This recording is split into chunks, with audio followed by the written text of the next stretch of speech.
Medial and lateral epicondylitis can be one of the more frustrating injuries to work with.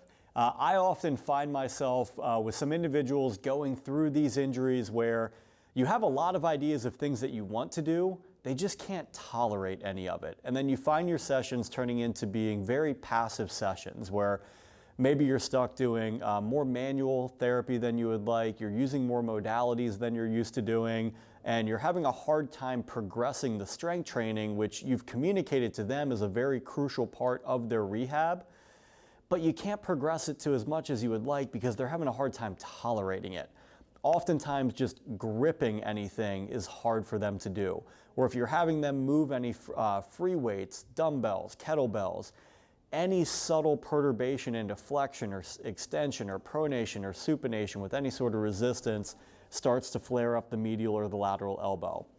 One thing that I've found myself utilizing more and more for this population and really tendinopathies in general is our BFR cuffs. And I've found that blood flow restriction training has been instrumental in allowing to find an entry point for strength training activities for individuals who cannot tolerate that increased mechanical load that traditional strength training brings. So an example of something that we may do at R2P with our individuals early phase with the medial lateral epicondylitis, we may start off at a table doing a little bit of soft tissue work. If it's lateral epicondylitis, say we're focusing on wrist extensors, maybe getting into supinator a little bit as well. After that, taking them through some different mobility drills locally to the elbow and to the wrist and just the extensor mass and pronator, teres, and supinator muscles. Then we also may be doing a little bit of mobility work higher up the chain if we've identified anything there that's also contributing to more stress and strain on the elbow. But then when we get into our strength training, we're often then transitioning into the utilization of BFR. Now, the duration of time that we spend on the BFR is largely going to be dependent on how many exposures have they had to it and what's their overall tolerance to just the sensation of the cuff and exercising with it, which every individual is going to have their own threshold for that with regards to how high you can inflate the cuff. With upper extremity activity, though, 50% is of limb occlusion pressure is that ceiling of what you would go up to with them.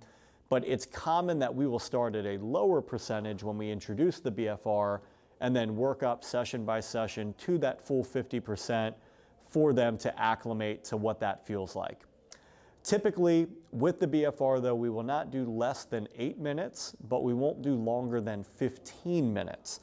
We like to set up these exercise bouts almost in a circuit style. So say we're doing a 15-minute bout of strength training with the BFR. We'll pick 5 different exercises, have them go through 3 rounds of those 5 exercises, and give them a work to rest ratio on a minute by minute basis to follow. 30 seconds on, 30 seconds off is a pretty friendly ratio to start with, but then we can ramp up to 40-20, 45-15. If you're really feeling it, you can go 50-10, but I would say 30-30, 40-20, and 45-15 tend to be our most common ones that we utilize. Activities that we can use from a strength training standpoint in those 5 exercises is really infinite, but common ones that we'll find ourselves doing, some sort of localized wrist flexion and extension. Now, with this, it may just be active wrist flexion and extension. We may not even need to add any additional load to that. Then we're getting into some sort of wrist pronation and supination. Typically for that one, we'll put them in a seated position or standing with the arm supported, give them some sort of lightweight dowel or PVC pipe, and have them go pronation, supination within their tolerance of what range of motion they can perform.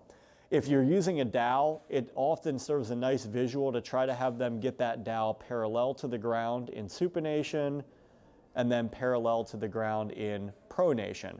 If they can't tolerate that, just work within a different range from there. I like to add in a resisted elbow flexion and a resisted elbow extension motion as well. So that can be some sort of a bicep curl, some form of a tricep extension. And then we will typically give them for that fifth exercise some sort of pressing or pulling activity. I usually lean more towards the pulling activities, like a TRX row or a dumbbell row. And you can make that a little bit more exaggerated by having them pronate on the way out, supinate on the way in.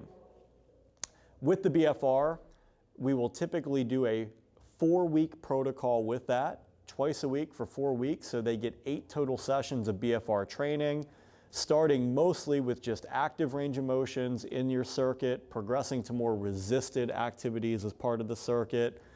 We will often start in the early sessions with a lower duration, maybe an 8-minute bout of BFR, progressing up to 15-minute bout, or even multiple 8, 10, or 15-minute bouts for a total of 24 to 30 minutes of BFR activity, not continuous, but in different rounds with that. And then you can also increase the limb occlusion pressure like we had mentioned, in addition to the work to rest ratio going from 30-30 upwards to that 45-15 component. So if you're working with medial lateral epicondylitis, you find yourself with an inability to incorporate strength training with any sort of regularity and tolerance because they can't tolerate that mechanical load, decrease the mechanical load, supplement it with the limb occlusion from the BFR, and that way we can get that metabolic demand of strength training without the need for the mechanical load.